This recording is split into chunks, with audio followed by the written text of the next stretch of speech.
Sebuah cerita horor yang dibagikan oleh akun Twitter @iburumah_tangga9 viral di media sosial. Cerita yang diberi judul "Ibu dan Bayi Itu" ini sukses membuat siapa saja yang membacanya merinding seketika. Kejadian bermula ketika seorang pria bernama Krishna yang bekerja sebagai sales di sebuah perusahaan rokok terbesar di Indonesia baru saja mendapatkan bonus dari kantornya. Ia mendapatkan bonus karena berhasil mencapai target yang telah ditetapkan perusahaan. Berhubung bonus itu terbilang lumayan, ia pun berencana untuk membeli sebuah mobil. Krishna saat ini tengah memiliki seorang istri yang sedang hamil muda. Karena ingin memanjakan istri yang memang hamil muda, ia pun membeli sebuah mobil dengan harga yang pas di kantong. Dirinya berencana untuk membeli sebuah mobil dengan kondisi bekas agar bisa lebih murah dan dapat dibayar dengan cash. Singkat cerita, Krishna menemukan mobil yang pas di hati dan budget, yakni mobil Grand Livina berwarna abu-abu. Krishna membeli mobil tersebut dari seorang bapak-bapak yang sedang membutuhkan uang. Karena dirasa cocok dan pas, akhirnya Krishna bersepakat dengan bapak tersebut. Awal mobil tersebut datang ke rumah pasangan baru menikah tersebut, mereka berdua sangat senang sekali. Mereka jadi bisa leluasa pergi kemana saja dengan mobil sendiri tanpa memakai mobil kantor.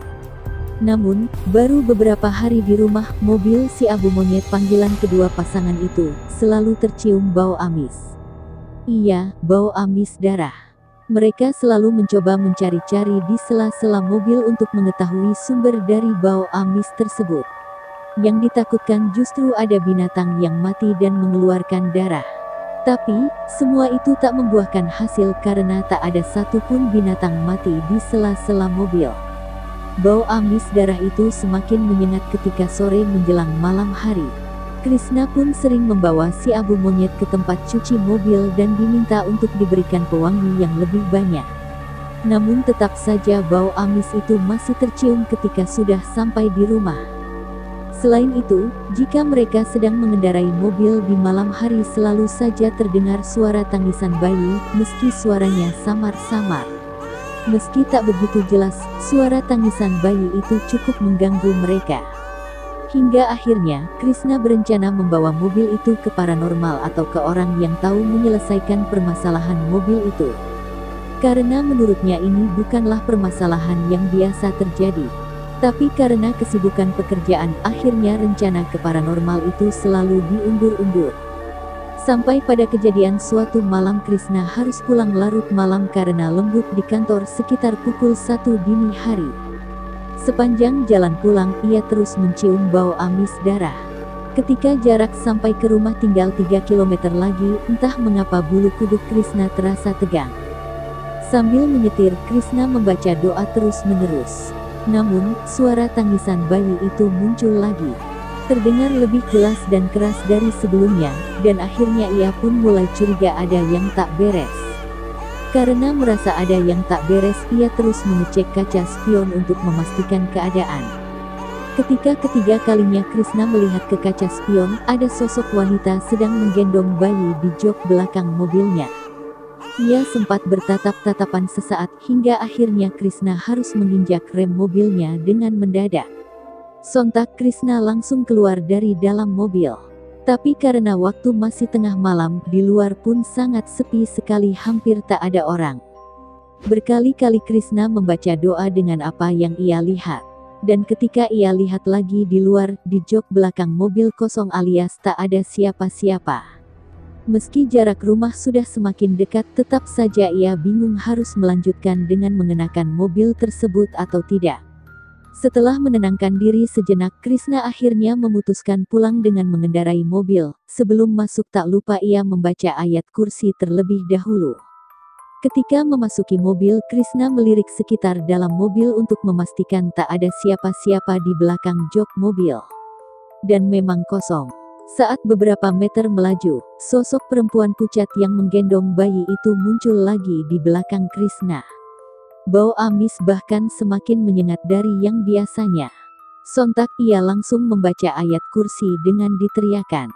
Karena Krishna baru pertama kali melihat makhluk tak kasat mata, ia menyetir sambil gemetar dan hampir menangis. Keringat panas dingin keluar di sekujur tubuhnya.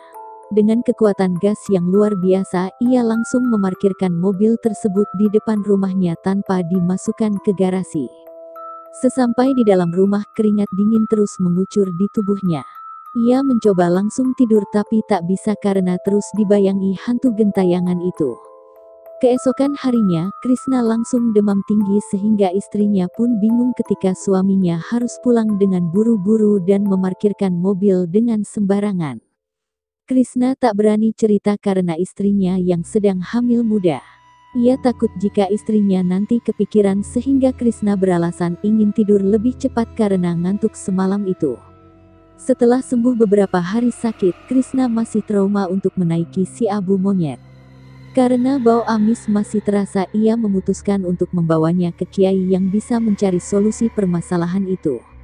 Krishna ditemani temannya untuk pergi ke kediaman Pak Kiai pada sore hari. Tapi sosok hantu gentayangan itu muncul dengan tiba-tiba di belakang jok.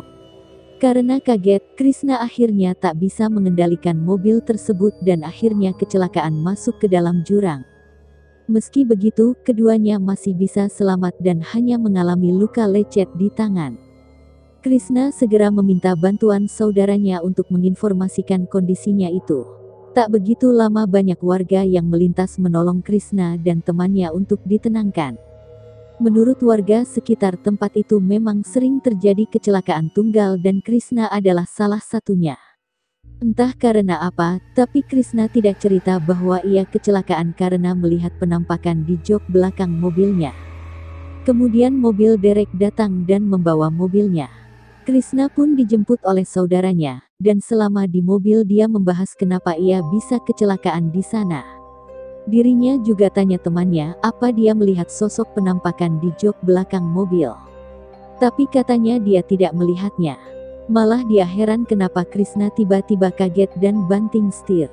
Krishna pun jadi heran, mengapa hanya dirinya saja yang bisa melihat penampakan wanita itu. Setelah ia dan temannya diobati di RS, mereka pun langsung pulang. Krishna benar-benar kepikiran dengan mobil itu, hingga akhirnya ia memutuskan untuk secepatnya bertemu dengan Kiai Muhi. Dengan menggunakan mobilnya, ia akhirnya sampai di tempat Kiai Muhi. Beliau langsung mempersilahkan masuk, dan tanpa basa-basi Krishna pun langsung menceritakan kejadian demi kejadian yang dialaminya. Kiai Muhi sebetulnya ingin mengecek langsung ke mobilnya, tapi berhubung mobilnya masih di bengkel jadi diurungkan. Kiai Muhi bilang bahwa jika ada suatu benda yang dihuni makhluk halus, maka bisa jadi sebelumnya ada kejadian yang berhubungan dengan makhluk halus tersebut. Jadi, ia disarankan untuk menemui pemilik mobil ini sebelumnya. Sebelum pulang, mereka pun diberi beberapa botol air doa agar lebih tenang. Esok harinya sepulang Krishna dari kerja, ia pun langsung menemui pemilik mobil ini sebelumnya. Sebut saja namanya Pak Yahya. Dirinya mengutarakan maksud kedatangan dan menceritakan beberapa kejadian yang menimpa Krishna terkait mobil itu dan Pak Yahya kaget. Selama beliau memakai mobil itu, beliau tidak pernah merasakan atau menemui keanehan, apalagi sampai melihat penampakan. Beliau juga tidak pernah berlaku dan berbuat suatu hal yang janggal terhadap mobilnya sampai mobilnya dihuni makhluk halus tersebut. Karena tak menangkap kebohongan dari pernyataan Pak Yahya, Krishna jadi buntu kenapa mobil yang dibelinya ada penunggunya. Setelah ngobrol panjang lebar akhirnya ia pun pamit dan Pak Yahya memberikan saran kalau mobilnya harus diruat atau dibersihkan dari makhluk tak kasat mata. Seminggu setelah pertemuan dengan Pak Yahya, Krishna mendapat telepon dari orang bengkel. Katanya, karyawan bengkel di sana sering mendapati seorang wanita sedang duduk menggendong bayinya di jok belakang mobilnya. Mereka pada ketakutan dan baru sekarang ini mengalami kejadian seperti ini. Krishna pun langsung berkoordinasi dengan Pak Yahya agar proses ruat mobil ini dipercepat saja. Karena ternyata makhluk ini mulai menampakkan dirinya pada siapa saja. Pak Yahya pun setuju. Beberapa hari setelah itu mereka pun langsung datang ke bengkel dan di sore hari. Setelah bengkel tutup, mereka sudah meminta izin pada pemiliknya bahwa akan melakukan ruat pada mobil ini.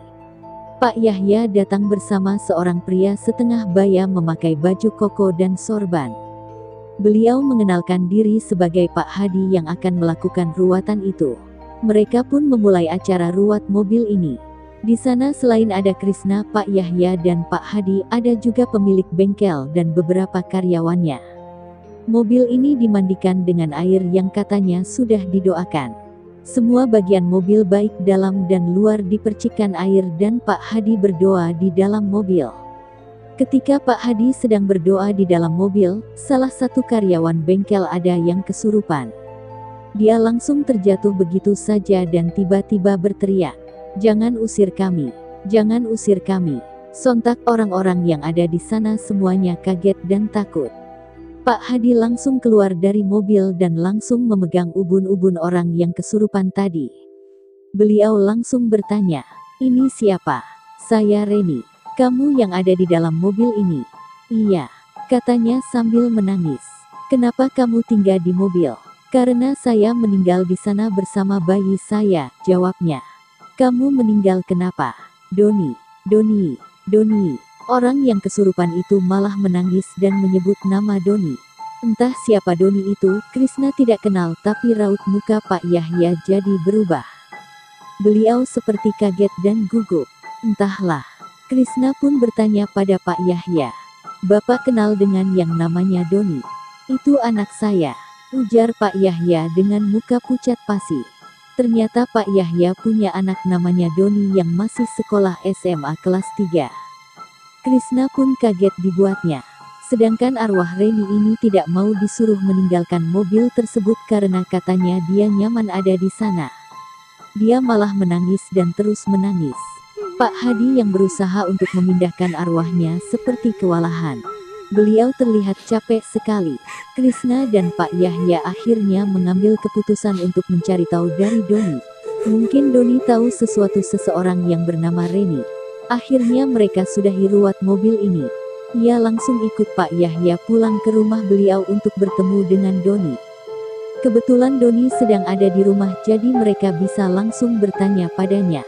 Ketika mereka menanyakan nama Reni pada Doni, reaksi Doni langsung kaget dan pucat pasi.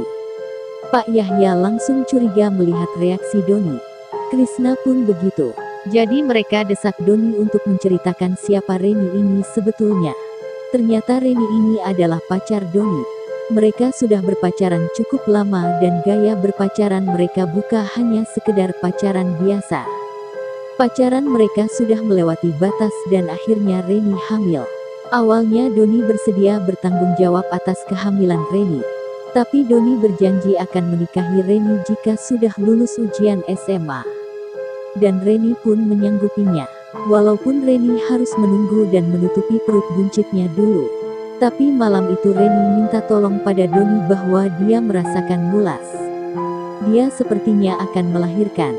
Jadi minta tolong Doni untuk menjemputnya.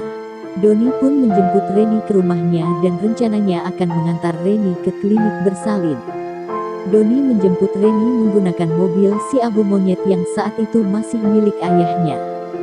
Sebelumnya, Reni ini hanya tinggal bersama ayahnya. Sedangkan ibunya sudah meninggal. Jadi karena ayahnya sibuk bekerja, dia tidak sadar dengan perubahan fisik anaknya. Reni pun sedemikian rupa menutupi kehamilannya selama di sekolah supaya tidak ada yang curiga. Selama di perjalanan menuju klinik, Reni merasakan sakit mulas di perutnya. Doni dan Reni pun panik, mereka tidak tahu harus berbuat apa. Tapi tiba-tiba pikiran jahat berkelebat di pikiran Doni. Dia langsung membekap mulut Reni sampai Reni kehabisan napas. Reni pun meninggal saat itu juga, sedangkan bayinya waktu itu masih hidup. Bayinya laki-laki, namun karena setan sudah menguasai pikiran Doni, maka bayi tidak berdosa itu pun menjadi korban kebiadaban Doni. Karena takut perbuatannya diketahui oleh orang lain, maka Doni membuang jasad Reni di jurang di suatu tempat malam itu juga. Doni merasa perbuatannya aman-aman saja dan tidak ada yang mengetahuinya. Ketika mendengar cerita lengkap dari Doni anaknya, Pak Yahya langsung emosi dan memukul Doni. Dia langsung bersumpah bahwa Doni harus mempertanggungjawabkan perbuatannya. Saat itu Doni langsung sujud di kaki ayahnya. Doni mengaku salah dan khilaf. Krisna pun yang mendengarnya hanya bisa geleng-geleng kepala. bahwa pergaulan anak muda zaman sekarang memang benar-benar sudah di luar batas. Mereka tidak memikirkan risiko atas perbuatan mereka. Pak Yahya pun mendesak Doni untuk menunjukkan di mana dia membuang jasad Reni.